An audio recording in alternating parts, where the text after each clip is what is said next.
Hello, Raider Nation. I am Hondo Carpenter, your Las Vegas Raiders beat writer on Sports Illustrated and the host of the Las Vegas Raiders Insider podcast.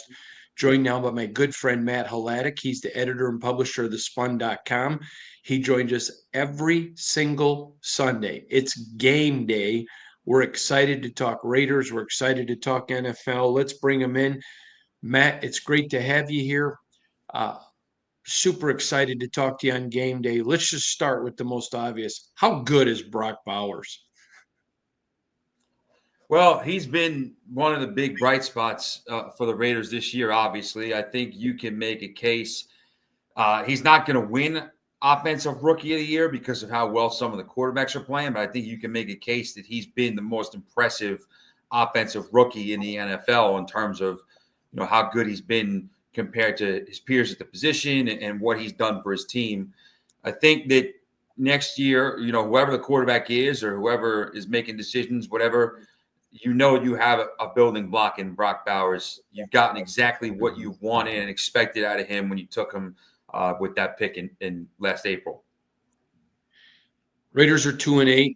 They've made the changes. I thought the offense looked better last week. Another week of practice goes into it. I expect them to look better today. What was your thought of the new look Raiders? Well, I think, like you said, that when you're able to put up some more points and stay in the game. Obviously, it was a competitive game down in Miami against the Dolphins team that's trying to get themselves out of the hole they dug and get back into the playoff race. It's a good sign. Again, it's tough to really get overly excited with anything in the NFL when there aren't wins following. When you're not winning games, you're kind of just everything falls by the wayside, so to speak, or it takes a back seat. Listen, they have some tough games coming up, starting with today. You're playing a couple of teams in a row that are in the playoff mix or are playing for seeding, with the Broncos and, of course, the Chiefs on Black Friday and the Bucs and Falcons. You don't really get a break down the stretch unless you play the Jaguars late in the year. So these last 7 games are not going to be easy for Antonio Pierce and company. I think that you want to see progress. You want to see continued development on both sides of the ball, particularly on offense. And then maybe you want to see an upset or two to feel good about the foundation you have. Well, and a lot of people, when you look to that Jags game, it's literally the toilet bowl. Who's going to be the worst team in the NFL? There's a lot of games down the stretch, whether it's the Jags and Titans playing each other, the Raiders and the Jags, the Giants and the Saints. There's a lot of games down the stretch of teams that are fighting for top playoff spots. Giants and Cowboys even on Thanksgiving now with the way Dallas is going, where these games are going to be impactful on who's picking where. I want to talk to you about the Giants. I mean, they're in the middle of a free fall. That's a franchise that just is directionless. I think we saw it in Hard Knocks. We saw it in a lot of things. That franchise, it's such a storied franchise. There are 4 or 5 franchises in the NFL that are the bedrock of the NFL. I think those 4 or 5 teams are the NFL is better anytime those teams are better. Are you shocked? Because I think the Maras are great owners. Are you shocked at how bad the Giants are? No, and I got to disagree with you because I don't think they're good owners at all. I think that's part of and I'm a Giants fan. Everybody knows that. I think that's part of the mythology of the Giants franchise, and it's part of sort of.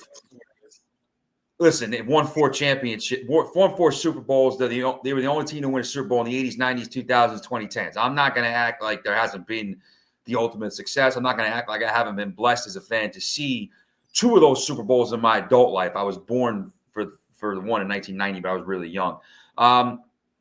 So I'm not to say I've had it worse than some other fan bases because we haven't. But I think the Maras in general get overrated because of those games, those wins, when people don't realize for the last 60 years. So we're going back to 1964 when the Giants wilderness years started.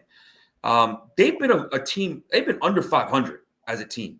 They've had more years of losing and dysfunction than they have overall of winning. And I think that in the Super Bowl era, Wellington Mara, as iconic of a figure as he is, or it was and is, and what he did for the NFL, he was a bad owner until Pete Rozelle stepped in 1979 when there was all infighting with the Giants and they had lost for 15 years pretty much, and said, hey, you can't agree on who to hire as a GM. Here's George Young.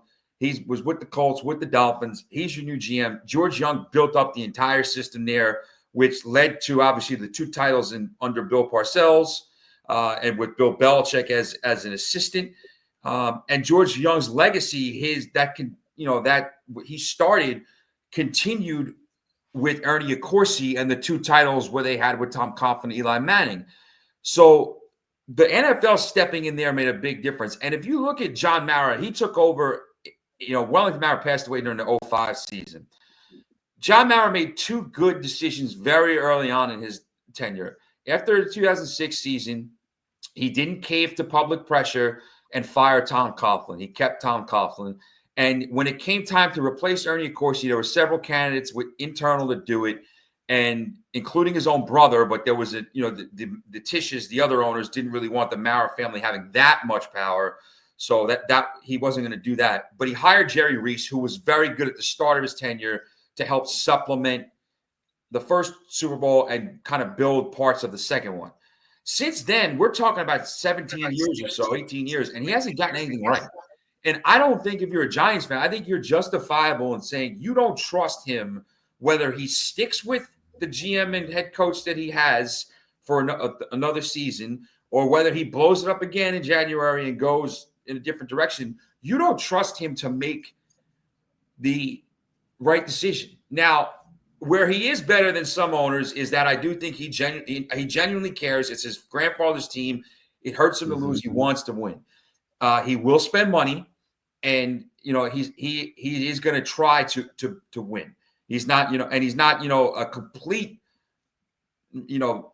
just a disaster like some other owners are. But the reason why I would say he's not that good is because he hasn't shown any aptitude to make the right decisions, to dig himself out.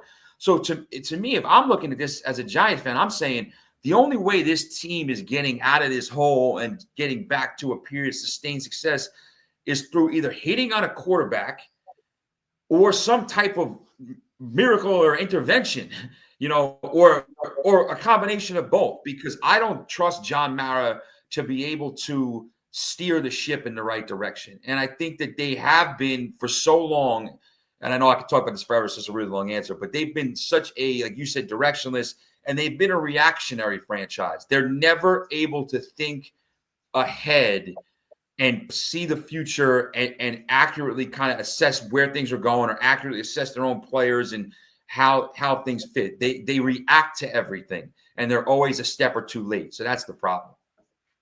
All right, let's turn to the Cowboys. As the Cowboys just spiral out of control, you guys had a story at the Spun where, Stephen A. Smith really equated, and we're not getting into politics, but he equated Jerry Jones to Joe Biden and similarities. I don't want to get into any politics, but the point of the matter is, I think everyone would agree outside of Jerry Jones that Jerry is the problem. What do you expect to happen in Dallas? Sure, I I think mean, that's let me just say this. Let me just say this real quick. I want to add this. I don't remember who it was yesterday because I talked to a bunch of people for an article I'm working on. But I had someone say to me, if you look at Kevin McCarthy's success, excuse me, Mike McCarthy's success, and Sean Payton, they're the same coach, percentage wise, Super Bowls, whatever. And they said McCarthy's just getting a bad rap because he's in Dallas. What do you think's going to happen? The guy's had 3 12-win seasons. I'm just curious. What do you think's going to happen?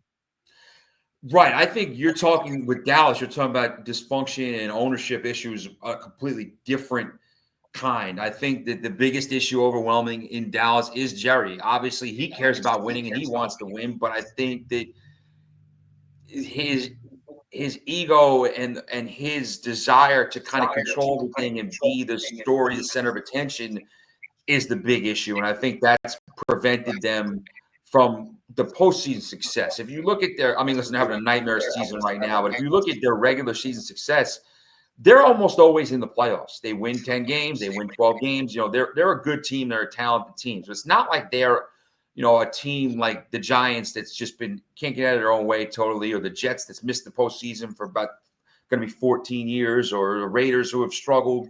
It's not that. But there's something preventing them from getting over the top.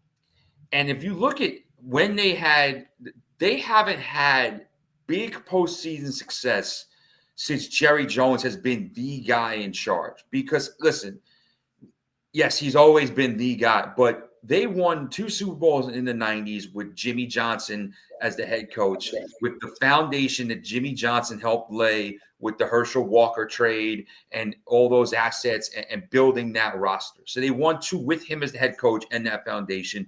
And the third came after he left, after a dispute with Jerry and he left. Barry Switzer walked into a great situation with a lot of talent and was able to win a third Super Bowl. Since then, they haven't been back to the NFC title game. And that's going back to this is the 95 season, last time they won the Super Bowl.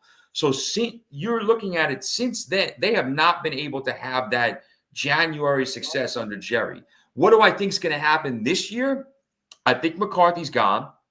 I think that Jerry is going to look to make a splash hire. A lot of people are bringing out the Shedeur Sanders, Deion Sanders package deal. I don't see it when they've signed Dak to that contract. And listen, there are teams that would trade for Dak, the player, in a heartbeat still. But the contract may make it prohibitive. And I don't know. I mean, listen, can't put anything past Jerry. I expect him to make a big run for Bill Belichick. I think that he obviously has known him very well. Jerry covets, you know, those white whale types signings and hirings. And with the Cowboys, Belichick would be stepping into a situation where they do have some talent. The roster's not as good as it's been in past years, but it's not completely barren. I think it's going to be a franchise-defining offseason for Dallas, depending on what direction they go in. But I do expect Mike McCarthy to be gone come Black Monday, if not soon. I mean, can't rule out sooner, but by then, yeah. That's fascinating to me. All right, let's turn now. I got 2 more teams. We got to speed it up a little bit. We've got just a couple of minutes. Let's talk about the Jets. What's going on with the Jets? It's humorous to me, but the Jets. Yeah, it's funny because the Giants, as dysfunctional as they are, the Jets always seem to find a way to top them or become the story. It's uncanny.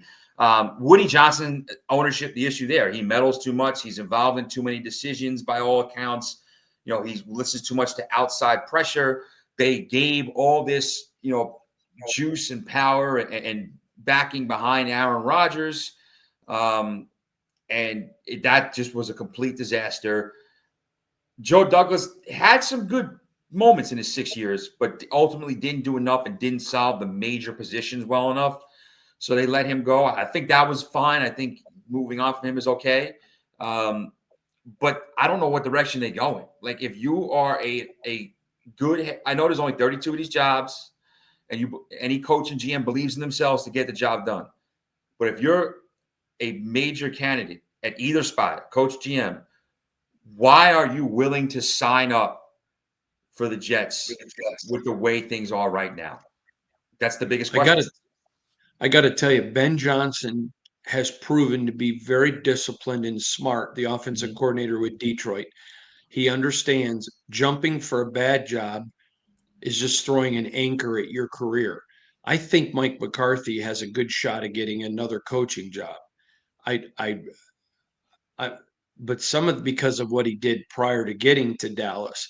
But I got to tell you, there's some of these guys just make bad decisions. Look at the Jags. Shad Khan comes out and says, "Listen, this is the best team we've ever had." Yeah. That team's crashing. All right, last question. I think we both agree Bill Belichick will be coaching next year. Where do you think Belichick will be coaching? I think the Godfather offer is going to come from Dallas because I think that's the guy that Jerry really wants. I think if the Giants clear house, they will at least approach Belichick about that position. I don't know if they'll be interested, but I think they'll approach him. There's a lot of people linking in the Jacksonville. Trent Baalke's trying to save himself by saying he can get Belichick, and Shad Khan will spend money, so you don't have to worry about that. And they do have Trevor Lawrence, but I don't know. To me, the sleeper, and this would be a sleeper for Ben Johnson too. The sleeper team for Belichick is the Bengals. If they move on from Zach Taylor, because the Bengals have a top 5 quarterback in Joe Burrow. They have one of the best wide receivers in the league in Jamar Chase. T. Higgins might be gone elsewhere next year, but they have the ability to make some noise. A fellow writer brought this up to me that I didn't even consider about the Bengals when I mentioned the Bengals for Belichick to him. The possibility of sticking it to the Cleveland Browns by winning big in that division and winning a championship in Cincinnati. So the Bengals, I think, are a sleeper team for him. It's the matter of, will the Brown family pay up for that? I would probably still give the slightest edge right now to Dallas because I just think that Jerry is going to make it really hard for him to say no. All right. Thank you, Mike. Matt, I appreciate you, brother. Anytime, no problem at all. All right. Talk to you soon. All right.